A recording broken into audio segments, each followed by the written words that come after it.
You got the podium. Right. Oh. When your wife says to give your 94-year-old father-in-law a ride home, you do that, right? Dad's and husband's in the room, so I apologize for being a little delinquent. We've been involved with the Hilton organization for over 20 years as the largest hotel developer in the world. And we're pleased to announce today that we have the official commitment and agreement signed with Hilton Corporation to develop one of their premier brands, Hampton Inn Suites.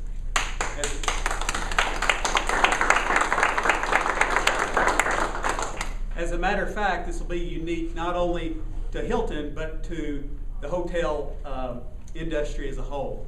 This facility will be designed uniquely for Owensboro, and especially for an urban design situated to our riverfront. And also to remind you that it'll be the first LEED certified development in our region. So we're honored to bring a lot of new firsts to Owensboro today. But they specifically wanted you to know that this investment is only because of the commitment that this community and this region is making to its downtown. Our feasibility study says that today we do not need another hotel in this community. Certainly we don't need a 150-room, $20 million facility. But because of the commitment that this community is making, especially the citizens in the teeth of this economic recession, Hilton organization has got us on the front page of their newsletter. This will be a landmark for our community, and we are assured that it will be the #1 Hampton Inn Suites and hotel of that design in Hilton's portfolio. We're a very local company. We've been taking calculated risks for over 30 years in this community, and we're not afraid of investing and committing when our public officials agree that it's time for this community to move forward. Our financial partners have seen opportunities for win-win with them. Our customers still trust in us for a relationship that we build every day on a handshake. And we're very proud that not only being a local company here, but also knowing that our financial partner is going to be locally operated and owned by entrepreneurs from Independence Bank. And in an economy where it's really dynamic and difficult to convince anyone to do a hospitality project from Las Vegas to California, Owensboro should consider itself fortunate that these two wonderful organizations have partnered together. So we're soundly financed. That commitment is done. We're soundly financed and approved by the Hilton Corporation. And today we also want to announce to you our feelings toward the Event Center. I did a summary of all the studies that have been done over the past 3 weeks to find the commonality of what our consultants have told us, from Consult Econ to Conventional Wisdom to Barry Alberts and to our architects. And what I found in commonality is we have to create a distinctive, unique experience for the guests coming to this community. A venue to the river, like a river overlook room, a massive lobby experience when you first walk in, and a raked lecture hall full of all the technology we have to have our paramount signature items for this development. The outdoor events areas are important also, that we encourage people to explore into our downtown. So we understand the development of this hotel is not just dependent upon the success of the event center, but the success of all the placemaking initiative that we've all invested in from day one in this. And our feasibility study says that only 20 to 30% of our business will come from the event center. So we must create a destination site, and the city and the county have believed in that from the beginning.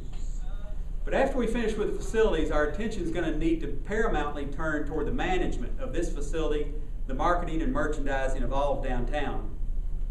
Because when we leave the front door of that convention center, we need to invite them into a whole new economic sphere that this community's never experienced. And that's heading east toward Veterans, towards 2nd Street, and on into the western side of downtown also.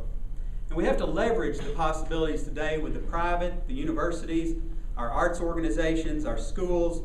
All of those organizations bring something to the table for us. So management will be key.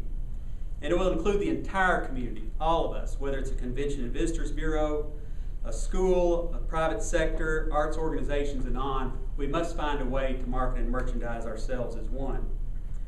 And we must build a superior facility to our competition. We can no longer be average. We can no longer wait for the day when we might do that. Today we have the opportunity. And some of us have the opportunity to explore other cultures and other cities throughout the United States and the world. And our competition is not strong in the areas some of us visit here in Owensboro. And we have an opportunity to leapfrog over a lot of other communities that may be waiting to see what Owensboro needs to do. But at some point, after we've analyzed it, and we've paid every consultant, and we've had every volunteer dig deep into this, we must trust our elected officials, their staff, and the important volunteers that have put in the time to choose to get educated on what type of event center we need. And I trust that they will do that. And I also trust that they will help our community be informed as they make those decisions. But at some point, we do have to trust the experts. We have today, and we will continue to, as we have from the beginning.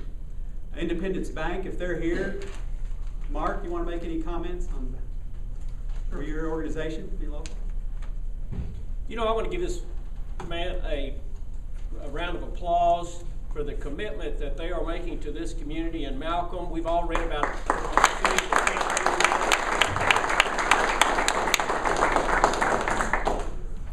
and we're proud as a community bank to support our local community.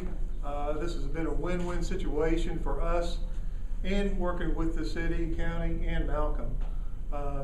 We really looked at this hard, and we've got a commitment to support the community. We thought it was important for us to be involved. We've got a local community, a leader and developer that's involved in it, and that was very important for us to step forward and take this, as Malcolm said, calculated risk and invest in the downtown. Thank you.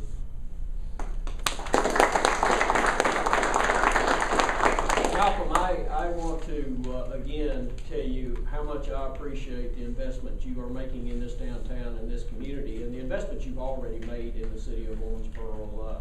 You're a great citizen. I would also be remiss if I did not recognize Terry Woodward and Larry Condor, who are also making significant investments in our downtown. You know, we've said many times that we were going to make this public investment, but we wanted the private sector to follow. And these three gentlemen are doing just that. So we're going to close here today, but again, I want to stress and encourage everybody in this community to try to attend one of these meetings. This is your opportunity to hear about and voice your concerns about what we're about ready to do. But I've got to tell you, this city's on the move, and we really do need to continue our progress. Steve? Ron, one of the questions and concerns that the Chamber raised yesterday specifically was, could this community support or afford a 169,000 square foot facility? Can you say today that it's probably going to not be that large? I think there's significant misinformation floating around this community about a lot of things, and one is the size of this facility. The size of this facility really has not changed from the 143,000 square feet. A lot of that additional square footage came from the porch, the loading dock, the balconies that we put on there. The footprint of this facility has not changed. Steve, that's one of the things our staff and consultants are going to go over and talk about. They're going to talk about the size of this facility and why we need this facility to be the size it is. Really, in rough numbers, we're talking about 140,000 square feet. 70 of that is event space, and 70 of that is going to be support space, restrooms, storage, things of that nature. But they are going over in detail at these meetings what will be included in all of that square footage, so people have a real good understanding of that. But also, we have Sally Barker, who's on our steering committee, is going to share with the community the research she's done in looking at convention centers all around the city of Owensboro and the type of square footages they have. Because again, there's been some apples to oranges comparison, but we're not here today to talk about these things. That's the purpose of this public hearing. And our guys, consultants and our staff, they're going to do a good job of putting together a presentation of all the information we use to make the decision that we've come to, and give the community an opportunity to ask those questions and get them answered. If any other questions? Yeah, Chris? Mr. Bryant, do you disagree with the chamber saying that your hotel wouldn't be large enough for this? Well, the private sector is always going to build to the market. And today, there's not a need for this hotel.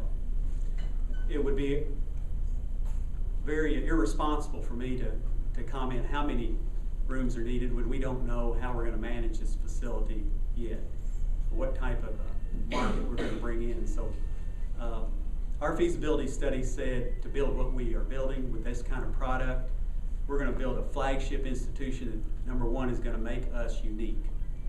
And that's the most important thing, is that the event center, the hotel, and all of downtown be a destination site unique experience. So we're committed to make this first one extremely well done, wowing, because we believe our public partner is thinking the same way. To build 300 rooms and do them average, I think would be a discredit to what we're investing in the community now. I doubt Disney World waited for Orlando to have 50,000 rooms before they built Disney World.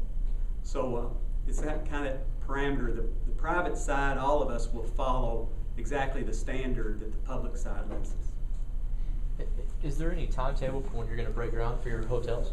For the hotel down there? Well, we're moving very fast. We're drawing, we're designing, we are doing geotechnical studies. We're spending a lot of resources to be ready when the time is right for us to break ground. I would hope that as soon as we settle on what the event center design is going to be, and hopefully we're close, that our architects and the design architects for the event center will be able to sit side by side and find unique experiences that both of them need to capitalize on. So we very well will be done before the deadline of December 2013 as far as the hotel is concerned. So there's a good chance we could break ground before the year's out on certain parts of the hotel. If there's not any other questions, thank everyone for coming this afternoon.